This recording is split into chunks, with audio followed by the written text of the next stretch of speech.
꽃은 피고 새수는 돋아서 조금만 관심을 갖고 자연을 바라보면 너무 아름다운 세상인데도 우리 눈에 보여지고 들려지는 것은 나라 안팎에 온통 난리 아닌 난리 소식만 자꾸 우리를 괴롭힙니다. 곳곳에 전쟁의 위험이 우리에게도 가까이 와 이제 우리도 피부로 느끼는 위기감을 함께 느껴갑니다. 힘들게 정권이 바뀐 현실, 기대와 소망을 갖기도 전에 정치적인 어수선함은 또한 어려움 가운데 인생을 살아가는 성도들의 삶에 더한 불안감을 주고 있지 않는가 생각해 봅니다.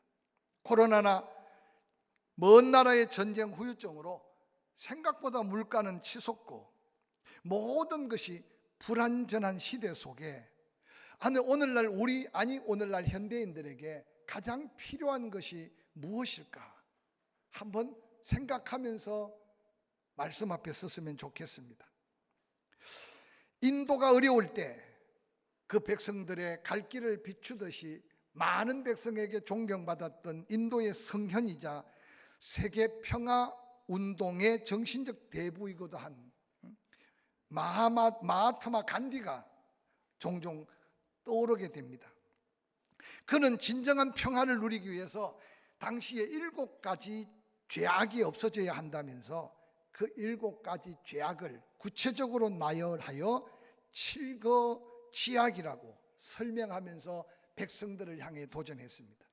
그 7거지악을 소개하면 첫 번째가 원칙 없는 정치, 두 번째 일하지 않고 모은 부귀, 세 번째 윤리 없는 사업, 네 번째 양심을 저버린 쾌락, 다섯 번째 인격 배양이 없는 교육, 여섯째 인성이 결여된 기술, 그리고 마지막 7번째는 헌신이 없는 예배라고 강조했습니다. 이 7가지는 오늘을 사는 현대인들, 특별히 그리스도 안에 있는 그리스도인들에게 마음속에 한번 다시 되새겨 보아야 될 도전의 메시지가 아닌가 생각해 봅니다. 무엇이 악인가 안다고 해서 악을 물리치고 선을 이룰 수 없다는 것을 많은 사람들은 말합니다. 뿐만 아니라 간디가 제시한 이 7가지 7거지악을 다 제거한다고 해서 오늘 우리가 정말 마음의 평안을 누리고 살 수 있을까 생각한다면 쉽게 긍정하기 어려울 겁니다. 악을 물리친다고 또 악을 행함으로 악의 악순환만 반복되는 이 시대 속에 악을 이기는 최선의 방법이 무엇일까 궁금하지 않습니까? 성경은 그 해답을 우리에게 이렇게 쉽게 가르칩니다. 로마서 12장 21절 말씀인데요, 악에게 지지 말아라, 선으로 악을 이겨라 라고 말씀하고 있습니다. 오늘 이 말씀은 예수 믿고 구원받은 성도들이 이 악한 세상에 어떻게 하면 빛으로, 어떻게 하면 소금으로 그리스도의 향기를 바라면서 선으로 악을 변화시키는 삶을 살 수 있을까, 거룩한 사명적 도전이 아닐까 생각해 봅니다. 오늘 함께 읽었던 본문은 예수 그리스도께서 십자가 처형을 앞두고 묵묵히 고난의 길 골고다를 오르는 그 모습을 소개하고 있습니다. 불법한 재판이었습니다. 재판장은 죄 없는 예수를 풀어주고 모두가 인정하는 범죄자 바라바를 처형하고자 했지만 엄청난 군중들의 소리에 예수 그리스도를 그들에게 내어주므로 예수는 십자가를 지고 골고다를 향하여 또 넘어지고 또 쓰러지면서 십자가를 지시고 가시는 골고다의 그 길을 우리에게 보여주고 있습니다. 예수 그리스도께서는 자신이 곧 십자가를 지실 것을 기억하고 그를 따르는 사명이 있는 그리스도인이 또한 져야 할 십자가가 있다는 사실을 이미 말씀해 주셨습니다. 누가복음 9장 22절 이하에 이렇게 기록합니다. 이르시되 인자가 많은 고난을 받고 장로들과 대제사장들과 서기관들에게 버림받아 죽임을 당하고 제3일에 살아나야 하리라 하시고, 또 무리에게 이르시되 아무든지 나를 따라오려거든 자기를 부인하고 자기 십자가를 지고 나를 따를 것이니라 라고 말씀합니다. 십자가를 지고 따르는 사명자에게 연이어 말하기를 누구든지 제 목숨을 구원하고자 하면 잃을 것이요 누구든지 나를 위하여 제 목숨을 잃으면 구원하리라. 사람이 만일 목숨이 얼마나 귀합니까? 그러나 온 천하를 다 얻고도 자기 목숨을 잃어버리면 무엇이 유익할까 되물으시면서 26절 누구든지 나와 내 말을 부끄러워하지 아니하면 인자도 아버지 나라에서 우리 앞에 영광의 상을 줄 것을 약속하시면서 살고 죽는 것이 하나님의 손에 있으며 값 있는 일에 목숨을 걸어야 할 사명자가 되라고 권면하고 있습니다. 사랑하는 성도 여러분, 먼저 여러분이 생각하는 십자가는 어떤 십자가입니까? 십자가는 본래 사형을 집행하는 형틀이었습니다. 당시 헬라인과 로마인들은 이 십자가를 사형 도구로 사용하면서 가장 처절한 사형 방법으로 십자가형을 처형했습니다. 특별히 유대를 통치했던 알렉산더 아나이우스는 800명의 도망자들을 십자가에 못 박고 그의 가족을 그들 앞에 보는 데서 참수행을 행했다는 역사적인 기록이 남아 있습니다. 예수 그리스도께서 십자가에 달리셔 죽으신 후에도 티토 장군은 수많은 사람들을 십자가형에 처했습니다. 십자가는 결코 자랑할 만한 장식품도 아니고 아름다운 표식이 아닌 것이 분명합니다. 특별히 초대교회 성도들에게 있어서는 십자가는 몸부림치는 순교적 형틀이었음을 성경은 우리에게 말씀해 주고 있습니다. 앞선 믿음의 사람들이 그 고난의 십자가로 죽어갈 동안에 역사는 새롭게 바뀌어 콘스탄틴 시대 이후로 어느 날 기독교가 로마의 국교로 공인된 이후 그 십자가는 이제 그리스도인들의 자랑이 되었고 하나님의 사랑의 표식으로 우리 가슴 속에 새겨지게 되었습니다. 사랑하는 성도 여러분, 부활주의를 보내고 한 주간을 지낸 지금 예수님이 묵묵히 지셨던 그 십자가, 여러분에게는 어떤 모습으로 가슴 속에 담겨 있는지, 여러분이 기억하고 인식하는 십자가는 어떤 십자가인지 한번 생각해 보시기 바랍니다. 특별히 그리스도인에게 십자가가 주는 의미는 로마서 6장 23절에 죄의 삭은 사망이다, 불변의 하나님의 진리적 선포입니다. 모든 사람이 죄를 범하였다. 그러므로 그 죄값으로 죽어야 한다. 그래서 아담 이후로 그 죄악으로 인하여 모든 사람이 사망에 이르렀습니다. 그런데 예수 그리스도께서 그 죄의 값을 십자가에서 당신이 다 값을 치러 주심으로 우리에게 죄 없다 하심에 칭의, 의롭다는 놀라운 구원을 선포해 주신 것이 바로 십자가입니다. 그래서 십자가는 죄에 대한 죽음의 상징입니다. 뿐만 아니라 십자가는 사명자들에게 요구되는 순교적 정신입니다. 사명자를 향하여 죽도록 충성하라고 외쳤던 말씀은 오늘 예수님이 각자 자기 십자가를 지고 나를 쫓되 자기 목숨 위해서 살면 잃어버릴 것이고 그 사명 따라 목숨을 걸면 하나님이 그 사명의 목숨을 지켜주시리라 약속하셨습니다. 그러므로 충성이라는 말은 우리 앞선 믿음의 선배들이 십자가에 순교하기까지 사명을 따라 진리를 따라 살았던 그 삶의 아름다운 모습이 십자가 속에 새겨진 거룩한 사명적 의미라는 사실을 우리에게 덧입혀주고 강조합니다. 갈라디아서 6장 2절에 사도 바울은 그 십자가의 사랑의 빚을 경험한 나머지 이렇게 외칩니다. 너희가 짐을 서로 지라 그리하면 그리스도의 법을 성취하리라고 말합니다. 사랑하는 성도 여러분, 예수 그리스도께서 십자가를 지심으로 죄 용서만 받은 것으로 끝난 게 아니라 그 사함의 의미가 십자가를 통해 내 가슴 속에 감사로 이어지게 하시고, 할렐루야. 또한 그리스도를 위해 고난을 당할 때 당당하게 이길 수 있는 능력이 바로 십자가라는 사실을 다시 한번 기억하되 그 십자가에서 나를 위해 당신의 한 방울의 피, 한 방울의 땀, 한 방울의 물을 아낌없이 쏟으신 그 희생을 기억하면서 이제 내 형제를 내 몸같이 사랑하라는 사랑의 증거가 십자가라는 사실을 다시 한번 기억하시기를 주의 이름으로 간절히 축원합니다.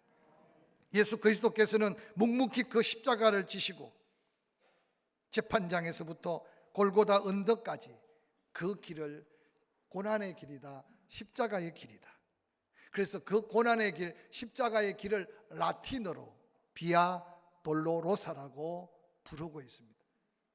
지금도 예수님이 걸었던 그 길의 처음 시작을 비아 돌로로사 길이라고 대리석에 표식을 하고, 예수님이 걸었던 그 비아 돌로로사 그 길을 지금도 많은 순례의 걸음들은 그 걸음을 기억하면서 예수 그리스도의 죽음과 그 고난을 묵상합니다. 특별히 놀라운 것은 예수님이 그 비아 돌로로사 길을 시작한 그 시작점이 겟세마네 동산에서 기드론 골짜기를 거쳐서 이제 겟세마네 동산에서 기드론 골짜기를 거쳐 가장 처음 부딪히는 문이 양의 문이라고 하는 문입니다. 양의 문이라고 하는 것은 예루살렘의 제사 때 사용된 모든 제물들로 사용될 짐승, 특별히 양이 그 문으로만 들어와야 합니다. 근데 놀랍게도 침례 요한이 예수님을 처음 바라보면서 세상 죄를 지고 가는 어린 양이라고 했는데, 그 예수 그리스도도 어린 양으로 온 인류의 죄를 대속하기 위해 십자가에 달리시기 위해 걸어가신 첫 번째 걸음이 바로 수많은 제물이 지나간 그 양의 문을 들어갔다는 겁니다. 근데 그 양의 문 위에 네 마리 사자를 문양으로 넣어놨는데 후기에 많은 사람들은 그 문을 사자문이라고 표현했습니다. 근데 초대교회 시절 우리가 너무나 잘 아는 대로 스데반이 성령 충만하여 복음을 전하다가 바로 그 양의 문 앞에서 순교를 당합니다. 그래서 초대교회 시제 이후에는 그 문을 가리켜서 스데반 문이라고 그렇게 표기합니다. 바로 스데반이 부활의 예수를 만나고 부활의 복음을 전하다가 피 뿌려 순교한 그 문이 있는 그 문을 들었으면 약 270m 정도 성 안으로 들어오면 바로 예수님이 심판을 받고 그리고 가시멜류관을 쓰시고 그리고 십자가를 지고 첫 고난의 길을 시작한 바로 그 현장이 등장합니다. 지금은 그 지역이 회교인들이 관리하는 지역이라 회교 학교로 지어져 있는데, 그 회교 학교 안에 바로 예수님의 머리에 가시멜류관을 씌웠던 가시멜류관 기념교회, 그리고 처음에 채찍에 맞고 십자가를 지셨던 그 기념교회가 예수님의 14번 기념하는 그 지점이 1번, 2번이 그곳에 함께합니다. 그리고는 세 번째 지점은 예수님이 십자가를 지고 처음 쓰러진 곳, 네 번째 지점은 어머님 마리아를 만나 마리아가 슬퍼하는 그 현장, 다섯 번째 지점은 오늘 성경에 등장하는 구레네 시몬이 예수님을 대신 십자가를 받아 진 곳, 여섯 번째 지점은 성 베로니카 여인이 수건에 물을 묻혀 예수님의 얼굴을 닦아 주었던 곳, 일곱 번째 지점은 예수님이 두 번째 쓰러진 곳, 여덟 번째 지점은 가슴치며 울고 오는 예루살렘 여인들을 향하여 나를 위해 울지 말고 너희와 너희 자녀를 위해서 울라고 말씀하셨던 곳, 아홉 번째 지점은 세 번째로 예수님이 쓰러진 곳, 그리고는 10번째부터 14번째까지는 예수님이 십자가에 달리시고 그리고는 십자가에서 내려오셔서 시신이 염을한 곳, 그러고는 무덤에 묻힌 곳. 그래서 10번째부터 14번째는 지금 골고다 산의 성모교회라는 곳, 교회 안에 이 기념 장소를 정해서 많은 순례객들이 이 고난의 길을 걷고 있습니다. 사랑하는 성도 여러분, 우리는 때로는 단순하게 예수님이 십자가에 달려 돌아가셨네, 그만 믿으면 구원을 받네, 나는 예수 믿어 구원 받았네, 그리고 우리의 삶에는 아무런 부담, 아무 의미 없는 신앙생활을 할 때가 얼마나 많은지 모릅니다.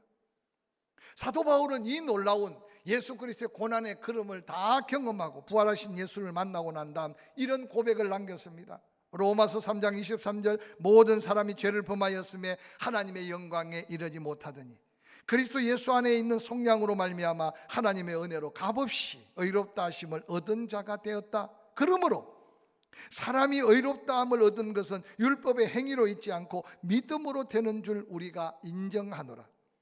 그러므로 이제 그리스도 예수 안에 있는 자에게는 결코 정죄함이 없나니 이는 그리스도 예수 안에 있는 생명의 성령의 법이 죄와 사망의 법에서 너를 해방하였습니다. 그 놀라운 은혜 안에 외치는 믿음의 고백, 우리가 살아도 주를 위하여 살고 죽어도 주를 위하여 죽나니 그러므로 사나 죽으나 우리가 주의 것이라는 사도 바울의 이 개인적인 고백 같은 이 고백이 예수 그리스도를 구주로 영접하고 믿음으로 사는 성도들의 동일한 고백이어야 함을 로마서의 말씀들을 통해 우리에게 다시 한번 일깨워 주고 있습니다. 특별히 오늘 본문에 예수님이 걸었던 그 첫 번째 비아 돌로로사 길에 함께 걸었던 사람들을 소개합니다. 두 부류의 사람들을 나누어 볼 수 있어요. 첫 번째는 오늘 본문에 십자가에 못 박으라고 소리치는 군중들의 그 무리들의 모습들을 한번 상상해 보시기 바랍니다. 누가복음 23장 21절에 이렇게 말합니다. 그들은 소리 질러 이르되 그를 십자가에 못 박게 하소서, 십자가에 못 박게 하소서 하는지라. 빌라도가 세 번째 말하되 이 사람이 무슨 악한 일을 하였느냐, 나는 그에게서 죽일 죄를 찾지 못하였나니 때려서 놓으리라 하니 그들이 또다시 외칩니다. 소리 높여 재촉하여 십자가에 못 박기를 구하니 그들의 소리가 이겼다고 소개합니다. 육신의 욕심을 쫓아 사는 악한 무리들, 진리가 무엇인지 모르게 대제사장들의 사주를 받아 민심에 이끌려 소리치는 군중들입니다. 이승을 잃고 소리치는 군중의 소리가 혹이 여러분 귀에 들립니까? 그들은 왜 소리치는지 이유도 모르게 바라바를 살려주고 예수를 죽이라고 소리치고 있는 그 소리가 오늘 우리가 살고 있는 이 현실 속에도 소리치는 소리일 수 있음을 기억하시기를 바랍니다. 누가 살아야 할 자며 누가 죽어야 할 자입니까?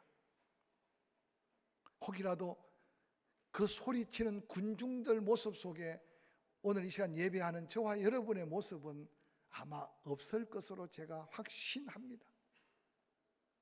그러나 때때로 우리 주변에 왜 소리쳐야 하는지, 왜 목소리를 높여야 되는지 알지 못하는 가운데 세상을 어지럽히는 수많은 무리들이 바로 비아돌로로스 고난의 길을 함께 걷지만 의미 없는, 아니 도리어 예수 그리스도께 고통을 주는 엄청난 무리들을 한번 묵상해 보시기 바랍니다. 뿐만 아니라 구경꾼들입니다. 무심한 세상 사람들, 그들을 가르쳐 본문에는 그냥 백성들이라고 말했습니다. 그들에게는 예수 그리스도에 대한 관심은 있었습니다. 그들이 누굴까요? 악랄한 유대 종교 지도자들은 아니었습니다. 잔인한 로마 군병도 아니었습니다. 그러나 그들은 자신의 바쁜 일을 잠시 제쳐놓고 십자가에 처형당하는 예수를 보기 위해 모인 사람들이라는 겁니다. 어떤 분은 이 본문을 이렇게 해석합니다. 그들 가운데 어떤 사람은 베세다 광야에서 보리떡 5개 물고기 2마리에 기적을 베풀었을 때 그 보리떡과 그 고기로 흑이의 배를 채워본 사람들도 있을 것이다. 어떤 사람은 직접 병을 고침받았거나 아니면 자기의 가족, 친구, 친척 중에 병 고침을 받았던 기적의 소식을 들었던 사람, 본 사람이었을 것이다. 또 어떤 사람은 귀신에 들려 사경을 헤매던 아들을 살려주심의 체험을 경험한 사람도 있었을 것이다. 아니요, 최근에 어떤 사람은 지난주 예수님이 예루살렘에 입성하실 때 호산나 호산나 소리치면서 그 예수가 로마 군병을 무리치고 이스라엘에 자유를 줄 세상의 왕으로 올 것으로 착각하며 소리 질렀던 무리 속에 사람들일 수도 있었을 것이라고 말합니다. 그러나 지금 고난당하는 예수 그리스도의 고난의 의미를 모른 채 소리는 치지 않지만 묵묵히 구경하고 뒤따르는 많은 무리들을 한번 생각해 보시기를 바랍니다. 지금 머리에 가시관을 쓰시고 골고다 언덕에 쓰러지고 넘어지며 걷고 있는 그 예수, 누구 때문일까요? 죄 없으신 그분이 누구 때문에 채찍을 맞았으며 십자가의 형틀에 한 방울의 물과 피도 남김없이 그 고통이 너무 심해서 아버지여 아버지여 꼭 이렇게 나를 버리셔야만 합니까? 라고 외쳤던 그 외마디 외침 속에 마지막 예수님은 테텔레스타이, 내가 완전한 값을 지불했다, 그리고 그의 죽으심은 우리의 영원한 생명이었음을 다시 한번 기억하시기를 주의 이름으로 간절히 축원합니다. 그러나 똑같은 골고다 비아 돌로로사를 걸었지만 누가복음 23장 26절에 또 한 사람을 소개합니다. 그들이 예수를 끌고 갈 때 시몬이라는 구레네 사람이 시골에서 오는 것을 붙들어 그에게 십자가를 지워 예수를 따르게 했다고 말합니다. 우연 같지만 구레네라고 하는 지중해에 있는 섬의 섬사람, 촌사람입니다. 예루살렘이 발칵 뒤집힌 그 상황 속에 무슨 일이 있는가 하고 왔는데 그 찰나에 그가 붙들려서 예수님이 쓰러진 그 현장에 그 무거운 십자가를 질 수 없었어. 그의 튼튼한 다리, 그의 건강한 몸, 로마 군병은 그를 끌어다가 대신 예수의 십자가를 지었습니다. 고난주간이 되거나 이 부활의 놀라운 메시지를 전할 때마다 구레네 시몬은 늘 많은 사람에게 부러움이 됩니다.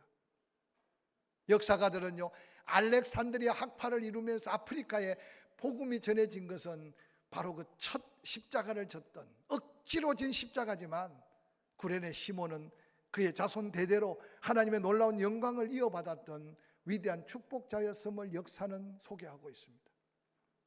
저는 이 말씀을 묵상할 때마다 우리가 신앙생활할 때 너무 힘들고 지치고 어려울 때도 많습니다. 아마 오늘도 억지로 나온 사람도 있을 겁니다. 체면 때문에. 그러나 기억하십시오. 그 자리라도 하나님이 함께 하시면 축복일 수 있음을 믿으시기를 주의 이름으로 간절히 축원합니다. 마지막으로 누가복음 23장 27절에 그를 위하여 가슴을 치며 슬피 우는 여자의 큰 무리가 따라오더라고 기록합니다. 그 많은 사람들이 그 골목길을 함께 걷고 있는데 그 예수님의 비아 돌로로사 고난의 길을 걷고 있는 사람들 중에 여인들은 가슴을 치며 슬피 울며 그 뒤를 따르고 있습니다. 다른 성경은 갈릴리로부터 온 여인들이라고 말합니다. 그들이 가는 길에 많은 흥분한 군중들, 손가락질하고 침배하고 돌 던지고 밀리고 밀리지만 예수만 바라보며 받은 은혜, 받은 사랑을 기억하고 가슴 치며 아무 힘없이 울며 그 길을 따르는 그 여인들을 오늘 본문은 그대로 소개하고 있습니다. 누구를 위한 가슴 침이며 무엇을 위해서 울고 있을까요? 그들의 가슴 치고 눈물 흘리며 따라가는 여인들은 사랑이라는 말 외에는 다른 것으로 표현할 수 없습니다.